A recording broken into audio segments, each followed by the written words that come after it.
कई बार हम अपने जीवन में कोई न कोई ऐसा फैसला ले लेते हैं जिसे लेकर हमें जीवन भर पछतावा होता रहता है, लेकिन कुछ का प्रभाव थोड़े समय तक रहता है तो कुछ को हम जिंदगी भर नहीं भुला पाते। पछतावा काफी दर्दभरा भी होता है। केवल एक गलती मात्र से उपजी ये भावना हमें जिंदगी में खुशी और अपने सपनों को पूरा करने से रोक लगा देती है। मेरे साथ भी ऐसा ही हुआ है। मैंने भी एक ऐसा फैसला लिया और मैं उसके पछतावे से जिंदगी भर नहीं उबर सकूंगी। इसने मेरी पूरी लाइफ खराब कर दी। प्रेम, फ्रेंड, रिलेशन आदि कुछ भी मेरी लाइफ में नहीं रहे। मैंने अपनी फ्रेंड का भरोसा तोड़कर उसके पति से शादी की और बाद में मुझे बेहद मुश्किलों का सामना करना पड़ा। जब उसके मोबाइल में मेरे बॉयफ्रेंड का नंबर देखा, मेरी फ्रेंड का नाम साक्षी है। मैं और साक्षी कॉलेज में बेस्ट फ्रेंड्स थे। वो मेरा सपोर्ट सिस्टम थी और उसके बिना मेरी बिल्कुल अधूरी सी महसूस होती थी। उसकी पर्सनैलिटी काफी ब्राइट थी और वो बहुत ज्यादा खूबसूरत थी। ये दूसरों को उसकी ओर बड़ी ही सरलता से आकर्षित कर लेती थी। दूसरों के साथ वो काफी आसानी से घुल मिल जाती थी। उसकी ये खूबियां कभी कभी मेरे मन में द्वेष उत्पन्न कर देती थी, लेकिन मैंने कभी ये जिक्र नहीं होने दिया और न ही इसका हमारी दोस्ती पर कोई प्रभाव पड़ा।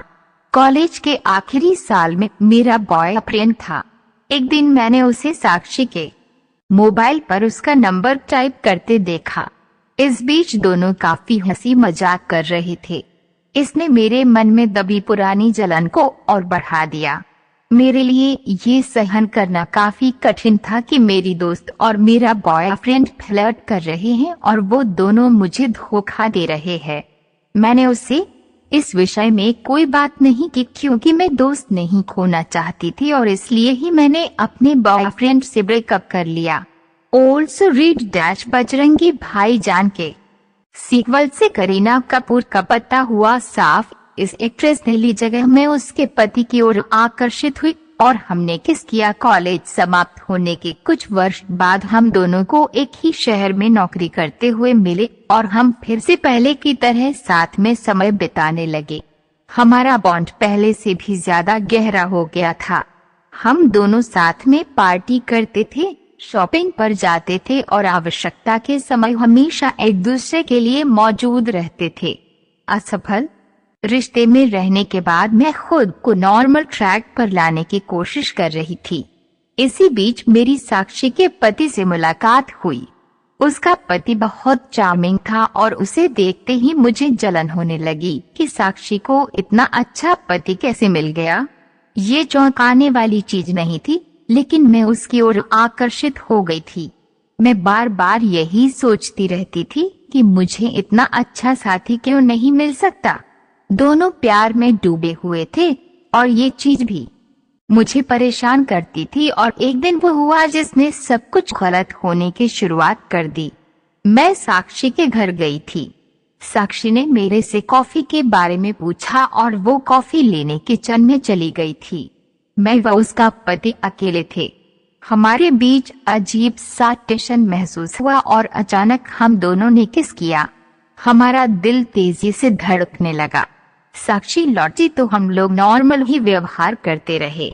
जब पहली बार उसके पति से बनाए संबंध उस दिन के बाद मेरे और उसके पति के मध्य कॉल और मैसेज होने लगे और इसके बाद चीजें और बढ़ती गईं। एक दिन दोबारा से मैं साक्षी के घर गई। इस बार उसके पति ने मुझे मिलने के लिए घर बुलाया था और साक्षी किसी काम के लिए बाहर गई थी।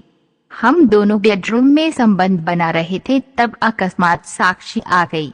हमें देख उसका चेहरा सफेद पड़ गया और उसकी आंखें आंसुओं से भर गईं। वो गुस्से में वहां से चली गई। मैं कपड़े पहनकर उसके पीछे भागी। उसने मुझे पलटकर देखा तो उसकी नजरों में मेरे द्वारा दिए गए धोखे का दर्द और दुख नजर आया। मेरे कदम वहीं रुक गए। इसके बाद हमारी मुलाकात नहीं हुई। मेरे साथ भी ऐसा ही हुआ। मैंने उससे कई बार कांटेक्ट करने की कोशिश की, लेकिन कुछ काम नहीं आया। दूसरी तरफ मेरा और उसके पति के दरमियान रिश्ता और गहरा होता गया। उसका पति काफी केयरिंग था और मुझसे प्यार जाहिर करता था। मैं खुश थी। इन सब के मध्य तलाक फाइनल हुआ तो उसने मुझे प्रपोज किया और मैंने हाँ कहा। इस रिश्ते के लिए मुझे अपनी दोस्ती तोड़नी पड़ी थी, लेकिन मैं सोचती थी कि कुछ पाने के लिए कुछ खोना ही पड़ता है। परंतु मेरी ये खुशी ज्यादा दिन नहीं टिकी, क्योंकि कुछ ही समय बाद मुझे शक होने लगा कि मेरे पति का किसी से अफेयर चल रहा है। उसकी शर्ट पर किसी और के परफ्यूम की महक आती थी और वो रात तो देर से घर लौटने लगा था। मेरा शक सही निकला, वो सच में मुझे धोखा दे रहा था। मैंने सपने में भी नहीं सोचा था कि मेरे साथ ये होगा। जब सच सामने आया मेरे साथ जब ये हुआ, तो मैंने साक्षी से संपर्क किया और हम दोनों कैफे में मिले। 3 वर्ष बाद हुई ये मुलाकात असहजता से भरी थी, लेकिन मैंने उसे बताया कि मेरे साथ क्या हुआ है। वो मेरी बातें सुनकर बिल्कुल भी हैरान नहीं हुई। इसी बीच मेरे मुंह से ये भी निकला कि कैसे मैं उससे जलन महसूस करती थी। मैंने फिर उसे उस घटना के बारे में भी याद दिलाया जब कॉलेज में वो मेरे बॉयफ्रेंड के साथ फ्लर्ट कर रही थी। कुछ देर के लिए वो हैरान हुई और फिर उसके चेहरे पर गुस्से के भाव आ गए।